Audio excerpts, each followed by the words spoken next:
I wanted to come on this trip to slow down, to have time to think for myself and to reflect on work, on my family, on myself, and hopefully to come back a better person.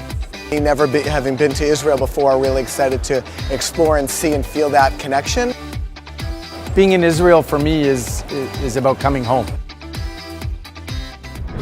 You look around a room like this, and I gotta tell you, the first thing that hits me every single time is just how different we are.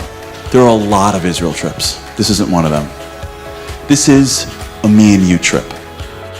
And it's happening in the backdrop of the greatest country in the world, a country that stands for awesome. Look a little bit closer and go one step deeper. Did you realize that as different as we all look and talk and act, we're all exactly the same? All of us. And the reason we're the same is because we want the same thing. Then we started hearing from our partnering organizations, we're having trouble engaging the husbands. And then we started hearing from the husbands. One guy from Atlanta wrote to me, "Dear Lori, on behalf of all the JWRP husbands of Atlanta who don't have the guts to contact you, I'm here to tell you we're behind our wives. We don't understand. Please do something for us." That was it. Being here right now makes me feel part of a tradition, part of a long chain of people, just like we heard just now. With my father serving in the IDF, myself serving in the IDF, looking at these young soldiers now, and being part of a much broader Jewish community and tradition. So it's very exciting, and I'm proud of being here.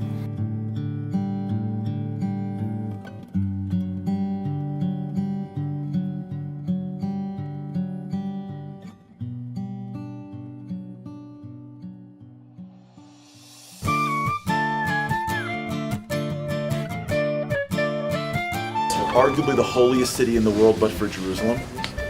Because a few hundred years ago, the people that really brought the Kabbalah into this world lived here.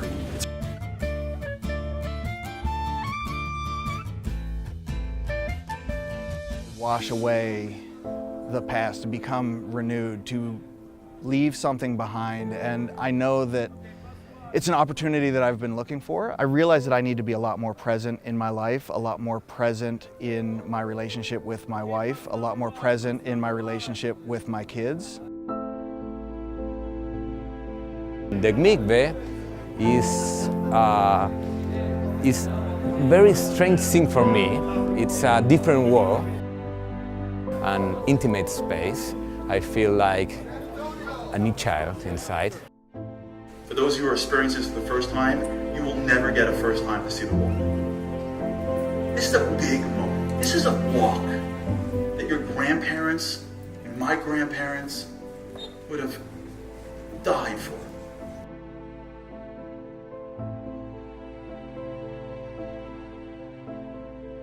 I felt it. It was a religious experience, like something I've never had before in my life. I would never have believed that touching a wall would have done something like that. So then I came back out here and I wrote it down because I didn't understand that you take these things and you put them into the wall. This has just been a wonderful experience. Until I was here the first time, I didn't feel the Jew in me. And this time it hit it. It's been very special, all the feelings that you get from the city. It's surreal. As I came up to the wall, the closer I got more chills. And the moment I put my hand, I felt like alive. And then the tears started coming down. I couldn't even think. And I just started talking to God, and I let out my emotions, and then I walked away. But when I walked away, I was like, I have so much more to say. So I went back, put my hand again, and I just let it all out.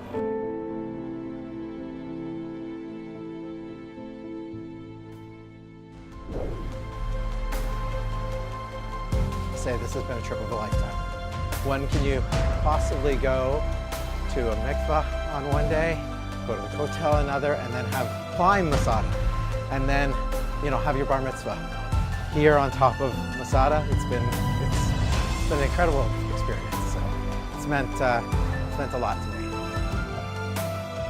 Craziest feeling of belonging, just climbing up the mountain, looking at the water, looking at the mountains. is. It is just something in here. So for me, I don't know what I expected coming in here, but I know as I stand here on Masada and this whole trip, it's connections with a community and a people and what it is to be Jewish. Over where we would turn, I'd get another view where, you know, from the ocean to the mountains, and it made me realize, like, it's like we all go through life and we question, you know, is there really a God? There's such beauty here that it made me feel like this it would be impossible for there not to be. I converted at 32. I never got to do a bar mitzvah, and it's fantastic to be able to do this here. By getting my Hebrew name today, especially with all of my fellow brothers that were here with me, was such a special moment in the land of Israel. Things that maybe were important when I was younger became incredibly more important today.